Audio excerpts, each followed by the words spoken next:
नमस्कार दोस्तों, आशा करते हैं आप लोग अच्छे होंगे। साथियों, आप लोगों के समक्ष हम मौर्य वंश से संबंधित 50 प्रश्न सेट 1 लेकर आए हैं, जिसमें कुल क्वेश्चन 100 क्वेश्चन रहेगा और ये सेट 1 है 50 क्वेश्चन का। तो चलिए शुरू करते हैं हम लोग। मौर्य समाज की नींव जो है किसके द्वारा रखी गई थी? मौर्य समाज की नींव जो है किसके द्वारा रखी गई थी? तो इसका सही उत्तर चंद्रगुप्त मौर्य हो जाएगा। ठीक है, तो मौर्य साम्राज्य की नींव जो है किसके द्वारा रखी गई थी? तो चंद्रगुप्त मौर्य के द्वारा रखी गई थी। और आपसे पूछ देगा कि चंद्रगुप्त मौर्य का जो था उसका जन्म कब हुआ था? तो ये 345 ईसा पूर्व में। ठीक है, 345 ईसा पूर्व में इनका जन्म हुआ था। जन्म हुआ था कब? 345 ईसा पूर्व में। आइए चलते हैं नेक्स्ट क्वेश्चन पे।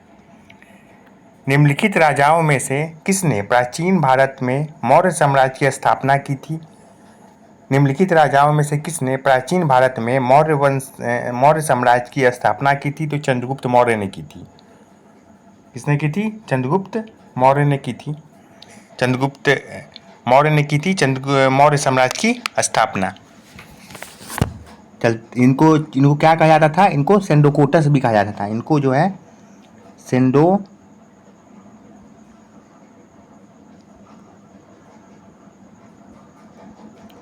सेंडोकोटस भी इनको कहा जाता था, चंद्रगुप्त मौर्य को। प्रथम भारतीय साम्राज्य किसके द्वारा स्थापित किया गया था? प्रथम भारतीय साम्राज्य जो है किसके द्वारा स्थापित किया गया था? तो ये चंद्रगुप्त मौर्य द्वारा किया गया था। प्रथम भारतीय साम्राज्य किसके द्वारा स्थापित किया गया था? चंद्रगुप्त मौर्य द्वारा स्थापित किया गया था। ये जो थे 322 ईस्वी में गद्दी पर बैठे थे। ठीक है, 322 ईस्वी में क्या किए थे? गद्दी पर बैठे थे। याद रखिएगा ये सबको। चंद्रगुप्त मौर्य ने किसके खिलाफ विद्रोह का नेतृत्व किया और उन्हें उखाड़ फेंका था? चंद्रगुप्त ने किसके खिलाफ विद्रोह का नेतृत्व किया और उन्हें उखाड़ फेंका था? तो नंद वंश को। नंद वंश को चंद्रगुप्त मौर्य ने उखाड़ फेंका था। और इनका आखिरी, नंद वंश का जो आखिरी राजा था, आखिरी राजा कौन था? घनानंद। आखिरी राजा कौन था? घनानंद था। ठीक है, चलते हैं अगले प्रश्न पे हम लोग। चंद्रगुप्त मौर्य ने मगध के नंद वंश को किसकी सहायता से उखाड़ फेंका था? चंद्रगुप्त ने मगध के नंद वंश को किसकी सहायता से उखाड़ फेंका था? तो विष्णुगुप्त, जिन्हें हम कौटिल्य भी कहते हैं। अर्थशास्त्र इन्होंने लिखा था। अर्थशास्त्र जो था, अर्थशास्त्र इनके द्वारा ही लिखा गया था, चंद्रगुप्त या फिर कौटिल्य। तो चंद्रगुप्त मौर्य ने मगध के नंद वंश को किसके सहायता से उखाड़ फेंका था? विष्णुगुप्त के सहायता से उखाड़ फेंका था। किस योद्धा ने 322 ईसा पूर्व में कौटिल्य की सहायता से अंतिम नंद शासक घनानंद को पराजित किया था? तो चंद्रगुप्त मौर्य ने। चंद्रगुप्त मौर्य ने जो थे, चंद्रगुप्त मौर्य थे जो उन्होंने घनानंद को पराजित किया था। और 322 ईसा पूर्व में ही, और 322 ईसा पूर्व में ही जो है वो गद्दी पर बैठे थे। 322 ईसा पूर्व में क्या किए थे? गद्दी पर बैठे थे चंद्रगुप्त मौर्य। निम्नलिखित में से कौन सा प्राचीन भारत का पहला साम्राज्य है जिनमें युद्ध के लिए बड़े पैमाने पर हाथियों का उपयोग किया था? निम्नलिखित में से कौन सा प्राचीन भारत का पहला साम्राज्य है जिसने युद्ध के लिए बड़े पैमाने पर हाथियों का उपयोग किया था? तो मगध। मगध के जो राजा थे चंद्रगुप्त मौर्य, उनके द्वारा ही युद्ध में बड़े पैमाने पर हाथियों का उपयोग किया जाता था। ठीक है, मेगास्थनीज को इन्होंने 500 का हाथी दिया था। 500 मेगास्थनीज को इन्होंने 500 हाथी दिया था। यूनानियों को भारत से बाहर किसने निकाला था? चंद्रगुप्त मौर्य ने निकाला था। यूनानियों को जो है भारत से बाहर किसने निकाला था? चंद्रगुप्त मौर्य ने निकाला था। सेकुलस, जिनको अलेक्जेंडर द्वारा सिंध एवं अफगानिस्तान का प्रशासक नियुक्त किया गया था, किस भारतीय राजा ने हराया था? चंद्रगुप्त मौर्य ने को हराया था। ठीक है, चंद्रगुप्त मौर्य ने सेकुलस निकेटर को हरा दिया था। सेकुलस निकेटर कौन था? ये जो था अलेक्जेंडर द्वारा सिंध के प्रशासक नियुक्त किया गया था, सेकुलस निकेटर। चंद्रगुप्त मौर्य ने अलेक्जेंडर कौन, इन्हीं को, इसी को सिकंदर कहा जाता है, ठीक है, सिकंदर, सिकंदर, ठीक है। चंद्रगुप्त मौर्य ने सेकुलस को किस वर्ष में पराजित किया था? तो 305 ईसा पूर्व में पराजित किया था। किस वर्ष पराजित किया था? 305 ईसा पूर्व में। तो चंद्रगुप्त मौर्य ने सेकुलस को किस वर्ष में पराजित किया था? 305 ईसा पूर्व में। चलते हैं हम लोग नेक्स्ट पेज पे साथियों। साथियों चैनल को लाइक और सब्सक्राइब जरूर कीजिएगा और अपने भाई को थोड़ा सपोर्ट जरूर कीजिएगा, इसको शेयर कीजिएगा। तो चलते हैं हम लोग अगले क्वेश्चन पे।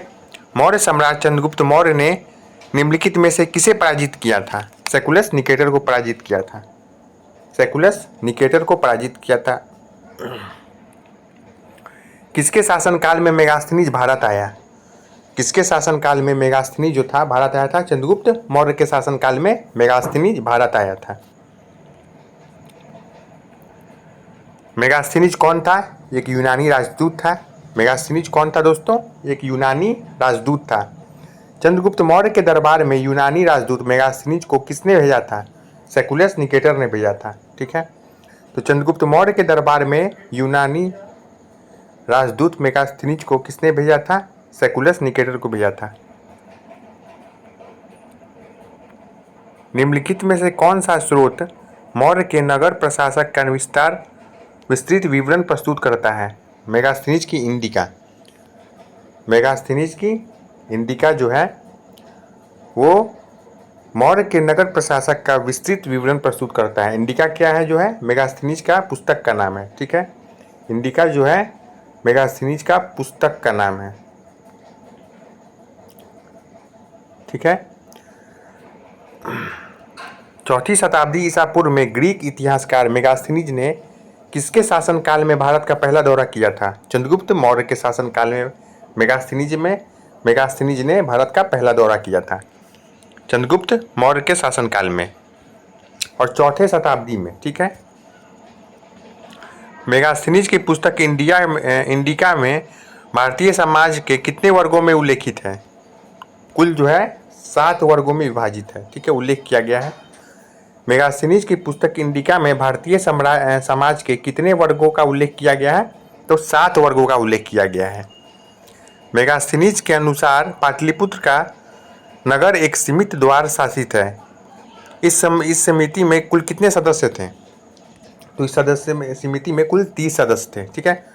तो मेगास्थनीज के अनुसार जो इंडिका जो पुस्तक लिखा गया था मेगास्थनीज द्वारा, उसके अनुसार पाटलिपुत्र का नगर एक समिति द्वारा शासित था। इस समिति में जो है कुल 30 सदस्य थे। चलते हैं अगले पेज पे। भारतीय उपमहाद्वीप के लिए प्राचीन यात्री जैसे Megasthenes, Fahien, Hiuen Tsang, Alberuni, Ibn Battuta आदि द्वारा भारतीय व्यापारियों के सक्रिय योगदान के लिए कौन सा नाम प्रयुक्त किया गया था? तो ये स्वर्ण भूमि कहा था इनको। क्या कहा गया था? स्वर्ण भूमि। तो भारतीय उपमहाद्वीप के लिए प्राचीन यात्री जो थे, जैसे हो गया Indica, Fahien, Hiuen Tsang, Alberuni, Ibn Battuta आदि द्वारा भारतीय व्यापारियों के सक्रिय योगदान के लिए भारतीय उपमहाद्वीप को स्वर्ण भूमि का संज्ञा दी जाती थी, ठीक है। स्वर्ण भूमि कहा था इन सभी विद्वानों ने। निम्नलिखित में से किस मौर्य राजा के दक्कन पर विजय प्राप्त किया था? निम्नलिखित में से किस मौर्य राजा ने दक्कन पर विजय प्राप्त किया था? तो चंद्रगुप्त मौर्य ने जो थे वो उन्होंने ही दक्कन पर विजय प्राप्त किया था, ठीक है। चलते हैं नेक्स्ट पेज पे। गुजरात चंद्रगुप्त मौर्य के साम्राज्य में सम्मिलित था, यह किस से प्रमाणित होता है? गुजरात जो था वो चंद्रगुप्त मौर्य के साम्राज्य में सम्मिलित था। ये किस अभिलेख से जो है, शिला अभिलेख से जो है वो पता चलता है? तो रुद्रदामन के जूनागढ़ शिलालेख से, ठीक है। इससे पता चलता है कि गुजरात जो है चंद्रगुप्त मौर्य का साम्राज्य का सम्मिलित था, ठीक है। पाटलिपुत्र में चंद्रगुप्त मौर्य का प्रथम मुख्यतः किससे बना था? तो लकड़ी से बना था। किससे बना था? लकड़ी से बना था। और पाटलिपुत्र की जो स्थापना किया था, ये याद रखिएगा, स्थापना ये उदाईन ने किया था। किसने किया था? उदाईन ने। ये किसने किया था? उदाईन ने किया था। तो पाटलिपुत्र में चंद्रगुप्त का महल मुख्यतः किससे बना है? लकड़ी से बना है, और ये उदाईन ने किया था। चंद्रगुप्त मौर्य ने अपनी अंतिम दिन कहाँ गुजारे थे? श्रवणबेलगोला में। ठीक है, कहाँ गुजारे थे? श्रवणबेलगोला में। ठीक है। निम्नलिखित में से किसने कहा कि चंद्रगुप्त मौर्य ने 6 लाख सैनिकों की सहायता से संपूर्ण भारत को रौंद डाला? तो ये प्लूटार्क ने कहा था। किसने कहा था? ये इंपॉर्टेंट प्रश्न है साथियों। निम्नलिखित में से किसने कहा कि चंद्रगुप्त मौर्य ने 6 लाख सैनिकों की सहायता से संपूर्ण भारत को रौंद दिया? तो ये प्लूटार्क का कहना था। किसने अपने ग्रंथों में चंद्रगुप्त मौर्य का विशिष्ट रूप से वर्णन हुआ है? किसने अपनी ग्रंथों में चंद्रगुप्त मौर्य का विशिष्ट रूप से वर्णन किया है? तो विशाखा दत्त ने। किसने किया है? विशाखा दत्त ने किया है। चंद्रगुप्त मौर्य का विशिष्ट रूप से वर्णन किया है किसने? विशाखा दत्त ने। साथियों, चैनल को लाइक और सब्सक्राइब जरूर कीजिएगा, आपकी थोड़ा सा सपोर्ट की आवश्यकता है। निम्नलिखित में से किसने चंद्रगुप्त मौर्य और सिकंदर महान का भेंट का उल्लेख किया है? तो जस्टिन ने। यह भी एक इम्पोर्टेंट प्रश्न है साथियों। निम्नलिखित में से किसने चंद्रगुप्त मौर्य और सिकंदर महान की भेंट का उल्लेख किया है? जस्टिन ने किया है। ठीक है। तो जस्टिन जो था वो एक विद्वान था, और उन्होंने बताया कि चंद्रगुप्त मौर्य और सिकंदर महान एक दूसरे से मिल रहे हैं। इन्होंने अपने लेख में लिखा था। चंद्रगुप्त मौर्य का प्राचीनतम अभिलेखीय उदाहरण निम्नलिखित में से किस अभिलेख में मिलता है? तो ये रुद्रदामन के जूनागढ़ अभिलेख में मिलता है। रुद्रदामन के जूनागढ़ अभिलेख में मिलता है क्या? चंद्रगुप्त मौर्य का प्राचीनतम अभिलेख जो है का उदाहरण वो रुद्रदामन का जूनागढ़ अभिलेख से मिलता है। कौटिल्य का वास्तविक नाम क्या है? ये तो बता चुके हैं, विष्णुगुप्त है इसका। कौटिल्य का वास्तविक नाम क्या है? विष्णुगुप्त।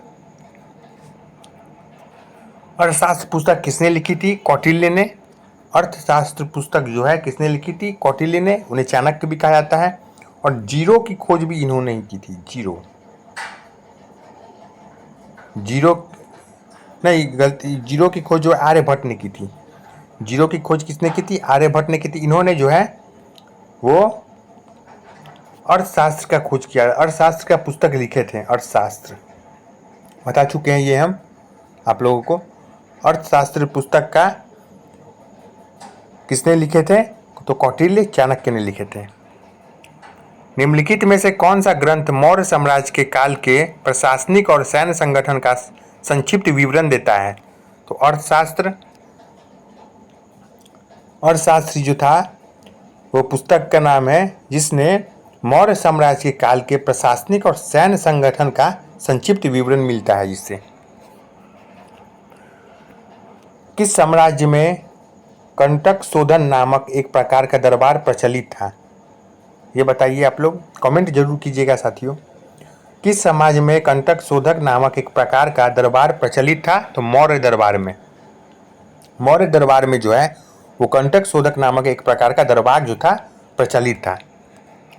अर्थशास्त्र में दिए गए वर्णन के अनुसार अंतपाल नामक अधिकारी का क्या कर्तव्य था?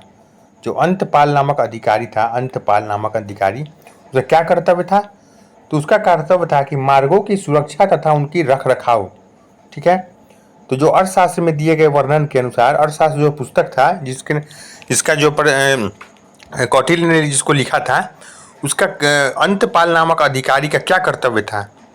तो ये मार्गों को जो है सुरक्षा और उनका रखरखाव करता था। चलते हैं हम लोग नेक्स्ट पेज पे। कौटिल्य के अर्थशास्त्र के अनुसार मौर्य प्रशासक में घुड़सवार सेना के कमान अधिकारी को क्या कहते थे? ये भी एक इम्पोर्टेंट प्रश्न है। मौर्य प्रशासक में घुड़सवार सेना के कमान अधिकारी को क्या कहते थे? तो इसे अश्वाध्यक्ष कहते थे। क्या कहते थे? अश्वाध्यक्ष। कौटिल्य के अर्थशास्त्र के अनुसार जो है मौर्य प्रशासन के घुड़सवार सेना के कमान जो थे वो अधिकारी को क्या कहते थे? अश्वाध्यक्ष। अश्वाध्यक्ष कहते थे। मौर्य प्रशासन के तहत शीताध्यक्ष किसको कहते थे? तो वो कृषि को। मौर्य प्रशासक के तहत जो है वो शीताध्यक्ष जो था वो कृषि को कहा जाता था। जो कृषि जो करते थे, कृषि के जो प्रमुख होते थे उनको हम लोग शीताध्यक्ष किसे कहते थे? समाहर्ता नामक अधिकारी क्या कहलाता था? क्या कार्य था उसका? समाहर्ता नामक अधिकारी का क्या कार्य था? तो वो कर निर्धारण करता था। वो जो था कर निर्धारण करता था। समाहर्ता नामक अधिकारी का कार्य क्या था? तो ये कर निर्धारण करता था।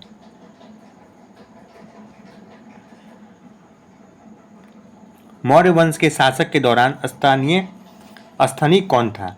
मौर्य वंश के शासक के दौरान स्थानीक कौन था? तो ये जिला प्रशासक था। स्थानीक जो था वो जिला प्रशासक था। जिला प्रशासक को ही स्थानीक कहा गया है मौर्य वंश के शासनकाल में। ठीक है, बहुत ही इंपॉर्टेंट प्रश्न है साथियों, ये स्टार मार्क लगा लीजिएगा। ये सभी को स्टार मार्क लगा लीजिएगा ये प्रश्न सबको, क्योंकि ये बिहार पुलिस हो गया, एसएससी जीडी हो गया, आपका रेलवे में भी कितना बार ये सब क्वेश्चन रिपीट हुआ है। मौर्य काल में भूमिकर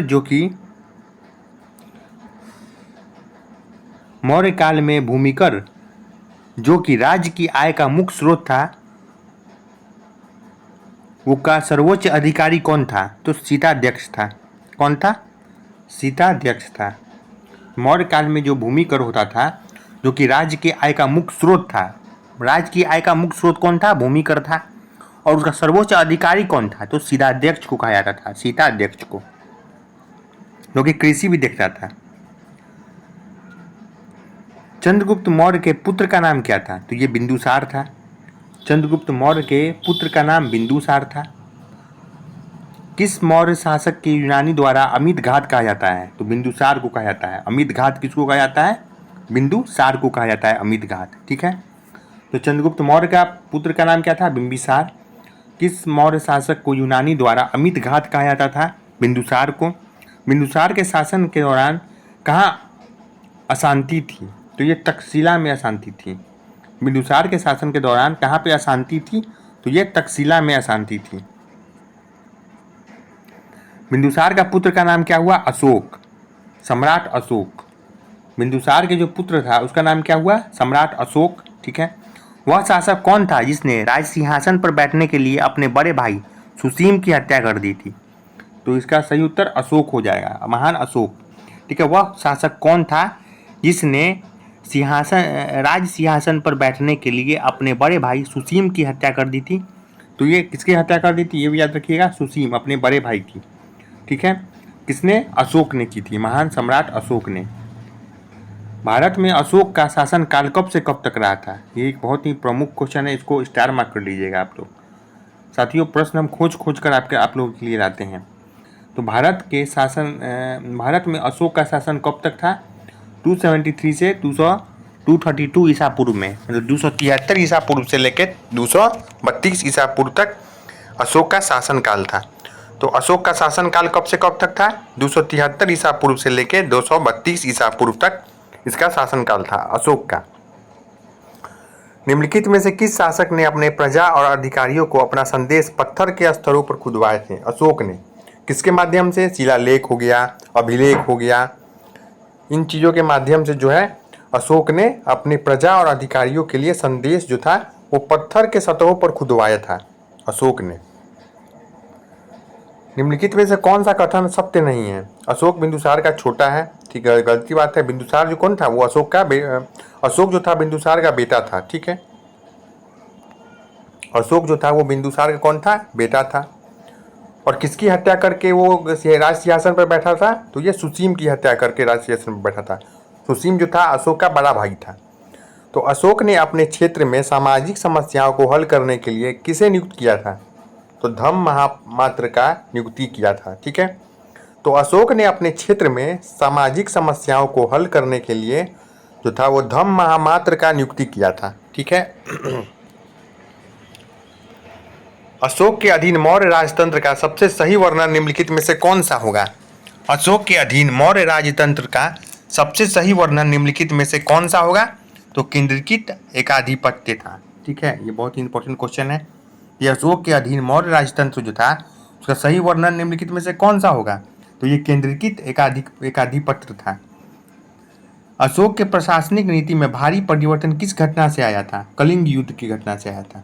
ठीक है, तो अशोक की प्रशासनिक नीति में भारी परिवर्तन किस घटना से आया था? कलिंग युद्ध द्वारा आया था। इसके बाद ही अशोक ने जो था बौद्ध धर्म अपना लिया था। कलिंग युद्ध का जो था वो 261 ईसा पूर्व में हुआ था। ठीक है, 261 ईसा पूर्व में, और इसकी राजधानी जो थी, राजधानी कहाँ थी? तोसली। ठीक है, इसकी राजधानी जो थी वो तोसली थी।